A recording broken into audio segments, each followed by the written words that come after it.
Ханы материал орчмын гэр хорооллыг орон сууцжуулах төсөл. Энэхүү төсөл нь 3000 айлын орон сууц баригдахаас эхний үе шат буюу 1800 айлын орон сууц 2025-аас 2027 онд баригдана. Төслийн гүйцэтгэгч Материал Импекс компани барилгын зурагцлын эхний загвар эскиз 6 батлуулаад барилгажилт төслөө батлуулахаар ажиллаж байна. Төлөвлөлтийн хувьд дунд давхрын буюу 7-оос 12 давхар, мөн үйлчилгээний талбар олон нийтийн барилга байгууламж хосолсон орчин үеийн смарт төлөвлөлттэй зураг төсөл байгаагаараа онцлог байгаа.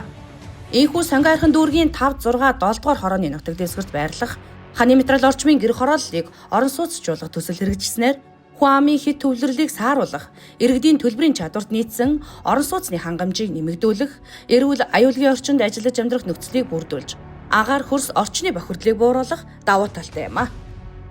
Ханы материалын төсөл маань нийт 3000 айлын төсөл 2 үе шаттай хэрэгжинэ. 2025 оноос 2028 оны хугацаанд хэрэгжинэ. Ингээд өнөөдрийн байдлаар газар чөлөөлтийн явц маань 98% гүйцэтгэлтэй 6 нэгж талбартай хилцээр хийх шатанда явагдаж байна. Гүйцэтгэгч компанийг сонгон шалгаруулах ажил маань хийгдсэн. Дотоодын компани буюу Материал Импекс компани төслийн гүйцэтгэгчээр шалгарч бид гэрээрээ хийж төслийн шав тавих ажиллагааг бас өнгөрсөн хугацаанд хийж гүйцэтгсэн.